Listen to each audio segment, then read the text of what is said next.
Good afternoon, YouTube. Today me and my buddy and his Gsxr 1000. We're going to I don't know the name of the store, but it's a motorcycle shop. They have things for sale. I'm looking to buy a magnetic backpack tank pad. What that is pretty much is a backpack that has magnets on it, 4 magnets that stick to the tank, and they you know, so when you're riding you can just have it on the tank and it will move, and then when it's time to get off to school or whatever, you put it on like a regular backpack. You attach the straps or whatever. But today I'm going to talk about the best beginner bike. This is a video that I've been wanting to get out for a while, and I think it's about time that you guys know the truth. And a lot of people out there that are starting out on bikes, first thing they do is go on YouTube or Yahoo or whatever to look what bike is best for them. But a lot of people that started on 250s will always tell you to start on a 250, and let me tell you why that's wrong. First of all, I started on a 500, a Ninja 500R, because I was hesitant to buy a 250 because everyone online was like, oh, you'll get bored of it quick and this and that. So I decided to jump on a 500, which was a really good bike, by the way. But the truth about a starter bike is you need to get a bike, you need to sit on a bike and feel it out. I don't think anybody should start on a 250 bike, a 250. There's a bunch of reasons why. Number one, within a week you're gonna get bored of the bike. I was bored of my 500, and that's a 500. I was bored of it within 6 months. Now, things you need to look at when getting a first bike is for example, I'm 6'2", 250 pounds. I guess you could say I'm chubby, but see, my 500 struggled with me. Well, it didn't struggle, but if you have a bigger body and you weigh more, you should definitely not start on a 250. You're gonna just struggle going up the highway or up a mountain or whatever.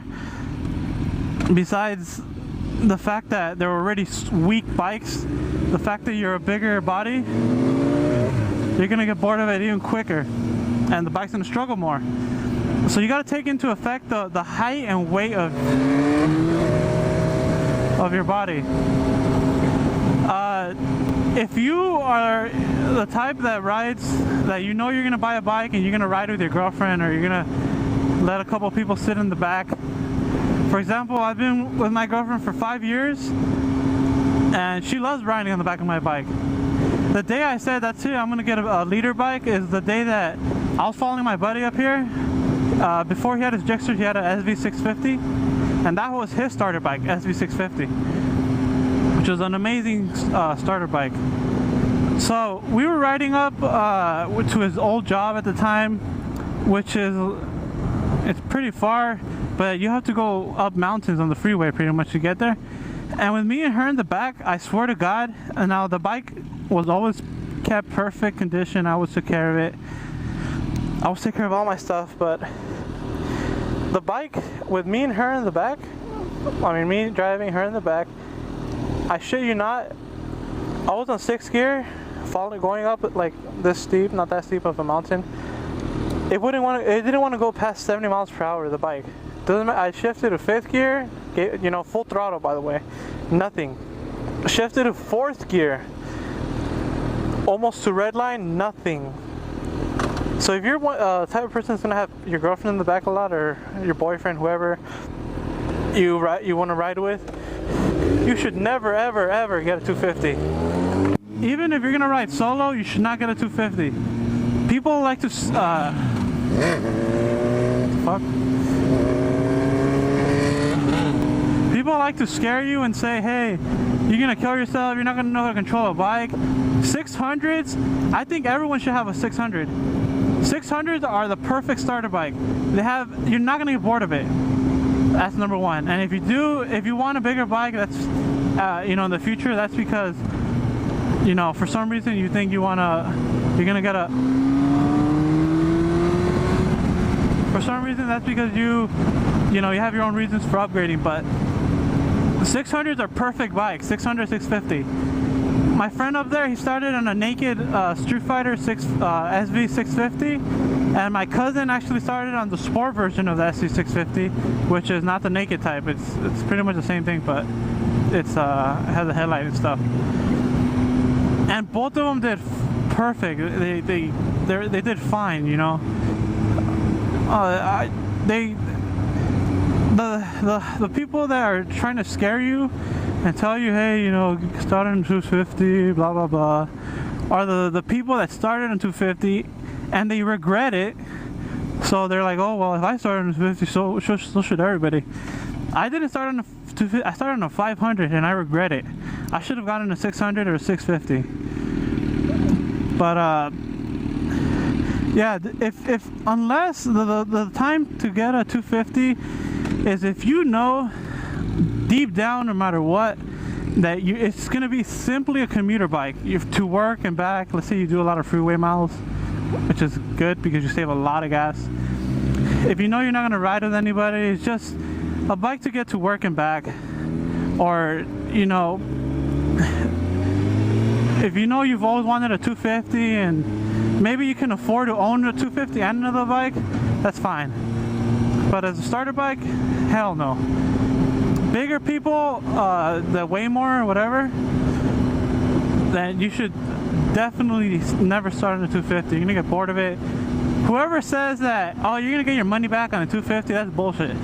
I see on Craigslist, and recently, I'm talking about now, I checked like last week, there is like 2007, 2008 Ninja 500, Ninja 250s for like 2,000 bucks, for like 5,000 miles on them. That's, I don't know if, you know, I think that's, no matter what, you lose money.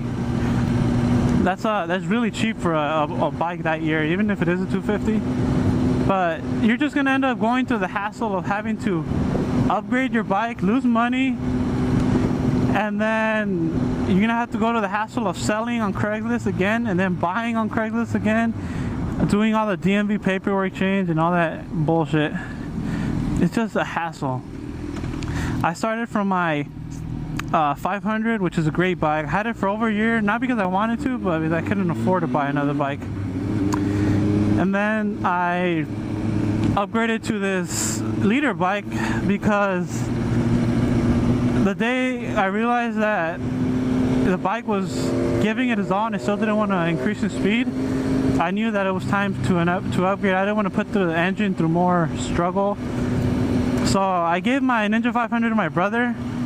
In my previous videos where you see me, you know, starting my bike, the bike next to that, to my bike that's covered up, that's my old bike. So yeah, you should definitely should definitely not start on a 250. I suggest 600. The Suzuki 600s are really good bikes. 600, 650. Also, do never ever, this I agree with almost every person. Was it there? What the fuck? Never ever ever start on a leader bike. Even after having a year or more, actually I had that bike for 2 years, I think, the Ninja.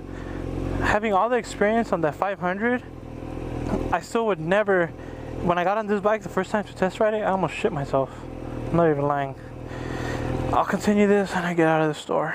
See you guys later. Alright guys, that pretty much sums up my video on the starter bikes. What? By the way, if anyone in the San Fernando Valley needs a good place for cheap parts and good, amazing customer service, come here to Tire Special. I'm not sure the name, but it's on Victory Boulevard and Verdugo, just going towards Griffith Park. So Victory Boulevard and Verdugo. It's this little shop. You're gonna see cars, ATVs outside and stuff, but definitely recommend this place. So if you guys have any, sorry guys, I gotta concentrate. If you guys have any questions on starter bikes or anything else you want me to go in more depth with, please let me know in the comment section below. And thank you for watching once again. If you like this video, you know what to do. See you guys later. Hot as fuck, dude.